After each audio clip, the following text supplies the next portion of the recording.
भी बहुविकल्पी प्रश्न को हल करते हुए पेपर के बारे में यहाँ पर हम सीखते हुए आगे चलेंगे। सबसे पहले यहाँ पर हम खंड अ में आएंगे तो यहाँ से हमारा बहुविकल्पी प्रश्न पूछा गया है। टोटल 20 बहुविकल्पी प्रश्न दिया गया है जिनका आंसर हमें ओमआर शीट पे देना है। पहला क्वेश्चन यहाँ पे हमारा दे रखा है, पूर्णांक संख्याओं के समुच्चय को जेड से प्रदर्शित करते हैं। जेड जर्मन भाषा के किस शब्द से लिया गया है, यहाँ पर हमें बताना है। तो ऑप्शन नंबर जो फर्स्ट वाला यहाँ पर दे रखा है जेहलीन से, ये वाला इसका करेक्ट आंसर हो जाएगा। इसके बाद क्वेश्चन नंबर सेकंड यहाँ पर दे रखा है, निम्नलिखित में अपरमेय संख्या है। तो इनमें से यहाँ पर हम देखेंगे तो अपरमेय संख्या होता क्या है, ऐसी संख्या जो रूट से बाहर नहीं आती उसे हम अपरमेय संख्या बोलते हैं। यानी यहाँ पर देखेंगे तो जो ऑप्शन नंबर सी वाला दे रखा है अंडर रूट में 7, ये इसका आंसर हो जाएगा क्योंकि ये बाहर नहीं आएगा। इसके बाद यहाँ पर क्वेश्चन नंबर 3 में आएंगे तो x प्लस 3 का होल क्यों के प्रसार में x का गुणांक यहाँ पे हमसे पूछ रहा है।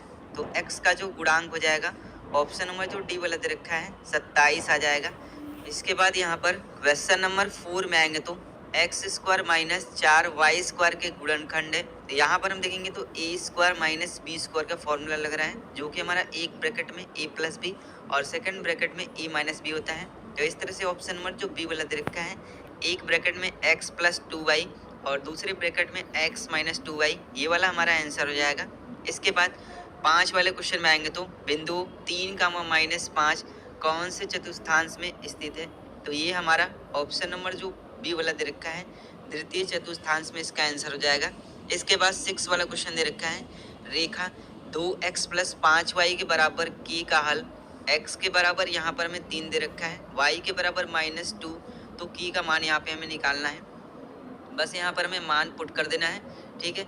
यहाँ पर हम क्या पुट करेंगे, x का जगह 3, तो यहाँ पर क्या हो जाएगा 2 गुणे 3।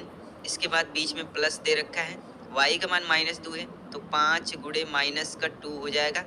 इसके बराबर यहाँ पर k हो जाएगा, 2 ताई 6 हो जाएगा और 5 दूनी के 10, तो प्लस माइनस माइनस यानी 6 में से -10 यहाँ पर दे रखा है, 6 में से 10 को घटाएंगे तो यहाँ से हमारा -4 मिलेगा। तो जो k का मान आ जाएगा वो हमारा हमको -4 मिलेगा। तो ऑप्शन नंबर जो डी वाला दे रखा है ये हमारा आंसर हो जाएगा।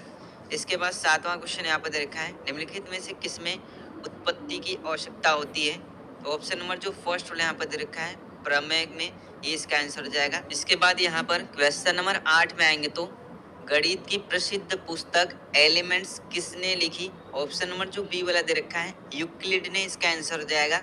इसके बाद क्वेश्चन नंबर 9 में आएंगे तो एक त्रिभुज का एक कोण अन्य 2 कोणों के योग के बराबर है, तो वह त्रिभुज होगा, वो जो त्रिभुज हो जाएगा ऑप्शन नंबर जो डी वाला दे रखा है समकोण त्रिभुज, इसका आंसर हो जाएगा। इसके बाद 10वां क्वेश्चन यहाँ पे दे रखा है 130 अंश का संपूरक कोण यहाँ पे हमसे पूछ रहा है। तो संपूरक कोण जो होता है वो हमारा 180 डिग्री का होता है, यानी 180 में से 130 घटाएंगे तो ऑप्शन नंबर जो फर्स्ट वाला दे रखा है 50 अंश, इसका आंसर हो जाएगा। इसके बाद 11 वाला क्वेश्चन यहाँ पर दे रखा है, निम्नलिखित में से कौन त्रिभुजों की सर्वसमता की कसौटी नहीं है। तो इनमें से यहाँ पर ऑप्शन नंबर जो सी वाला दे रखा है SSA यानी साइड साइड एंगल, इसका आंसर हो जाएगा। इसके बाद 12 वाला क्वेश्चन दे रखा है, 3 असंरेख बिंदुओं से होकर कितने वृत्त खींचे जा सकते हैं। तो ऑप्शन नंबर जो फर्स्ट वाला दे रखा है एक और केवल एक, यानी केवल एक ही, इसका आंसर हो जाएगा। इसके बाद 13 वाला क्वेश्चन यहाँ पे दे रखा है, चित्र में कोण ABC के बराबर 20 अंश दे रखा है, तो कोण AOC का मान यहाँ पे हमसे पूछ रहा है, यानी ये किसके बराबर होगा। तो यहाँ पर हम देखेंगे तो AOC बराबर क्या हो जाएगा, कोण AOC के बराबर हो जाएगा 2 गुणे कोण ABC हो जाएगा। ABC का मान हमें पहले से दे रखा है, तो यहाँ पर क्या हो जाएगा कोण AOC के बराबर 2 गुणे यहाँ पे हो जाएगा 20 अंश, यहाँ से कोण AOC निकालेंगे तो यहाँ से हमारा 40 अंश आएगा। तो इस तरह से यहाँ पर ऑप्शन नंबर जो बी दे रखा है ये वाला हमारा करेक्ट आंसर हो जाएगा।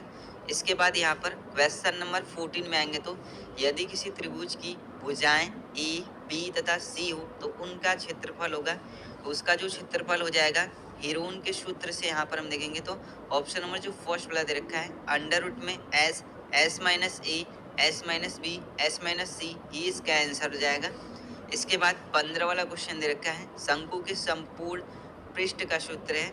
तो शंकु के संपूर्ण पृष्ठ का सूत्र पाई आर ब्रैकेट में एल प्लस आर हो जाएगा, ये हमारा आंसर हो जाएगा। इसके बाद 16 वाला क्वेश्चन दे रखा है, एक गोले का व्यास डी है तो उसका आयतन है। अगर व्यास डी रहेगा तो इसके अनुसार इसका आयतन, ऑप्शन में जो डी दे रखा है 1/6 पाई डी क्यू, ये इसका आंसर हो जाएगा। इसके बाद यहाँ पर क्वेश्चन नंबर 17 में आएंगे तो एक चतुर्भुज के कोण 1:2:3:4 के अनुपात में है, तो सबसे छोटा कोण कौन सा होगा, यहाँ पे हमसे पूछ रहा है। यहाँ पर सभी को हम x के अनुपात में मान लेंगे, तो यहाँ पर क्या हो जाएगा x प्लस यहाँ पे 2x और प्लस 3x प्लस के 4x के बराबर हो जाएगा ये 360 अंश। ठीक है, सभी को जोड़ देंगे तो 10x के बराबर 360 अंश आएगा। ठीक है, 10x के बराबर 360 अंश, और यहाँ से सिर्फ x का मान निकालेंगे तो 360 के बट्टा 10 हो जाएगा, 0 से 0 कट जाएगा, तो x का मान हमारा आएगा 36 अंश, x बराबर 36 अंश, जो कि सबसे छोटा है यानी फर्स्ट वाला है। तो इस तरह से बी वाला ऑप्शन हमारा करेक्ट हो जाएगा। इसके बाद 18 वाला क्वेश्चन दे रखा है, वृत्त की सबसे बड़ी जीवा होती है। तो वृत्त की सबसे बड़ी जीवा को ऑप्शन नंबर जो बी दे रखा है व्यास बोलते हैं। इसके बाद क्वेश्चन नंबर 19 में आएंगे तो एक समबाहु त्रिभुज का परिमाप 60 सेंटीमीटर है, तो इसका क्षेत्रफल होगा। ठीक है, इसको हम कैसे निकालेंगे, समबाहु त्रिभुज का परिमाप यहाँ पर हमें दे रखा है, तो सबसे पहले इसकी हम भुजा की ज्ञात करेंगे। तो भुजा निकालने के लिए यहाँ पे हम क्या करेंगे, 60 के बट्टा यहाँ पर हम 3 कर देंगे, यहाँ से हमारा 20 सेंटीमीटर मिलेगा, ये हमारा ए का मान मिल जाएगा, भुजा का मान मिल जाएगा। इसके बाद यहाँ पर हम क्या करेंगे, समबाहु त्रिभुज का क्षेत्रफल निकालेंगे। तो समबाहु त्रिभुज के क्षेत्रफल का फॉर्मूला क्या होता है, √3/4 इंटू हमारा ए स्क्वायर होता है। ठीक है, ए का मान हमें 20 दे रखा है, तो यहाँ पर हम निकाल लेंगे, ये क्या हो जाएगा √3/4 गुणे हो जाएगा हमारा 20 का स्क्वायर, यहाँ से √3/4 इंटू ये हमारा हो जाएगा पूरा 20 का स्क्वायर करेंगे तो ये हमारा हो जाएगा 400। ठीक है, इस तरह से 400 आ जाएगा, तो 4 एकम 4 यहाँ से कट जाएगा यानी 100 आ जाएगा, तो टोटल हमारा कितना आ जाएगा 100 √3 मीटर स्क्वायर आ जाएगा। इस तरह से डी वाला ऑप्शन ये करेक्ट हो जाएगा। इसके बाद 20वां क्वेश्चन दे रखा है, वर्ग अंतराल 20 से 25 का मध्यमान है। तो मध्यमान निकालने के लिए हमारा एक फॉर्मूला होता है, मध्यमान बराबर होता है निम्न सीमा प्लस उच्च सीमा के बट्टा 2 होता है। ठीक है, निम्न सीमा उच्च सीमा, तो निम्न सीमा हमारा 20 दे रखा है प्लस उच्च सीमा हमारा 25 दे रखा है, इसके बट्टा 2 करेंगे तो 20 और 25 को जोड़ेंगे तो हमारा 45 आएगा, 45 के बट्टा 2 यहाँ से काटेंगे तो ये हमारा 22.5 मिलेगा, तो सी वाला ऑप्शन ही हमारा आंसर हो जाएगा। इसके बाद यहाँ पर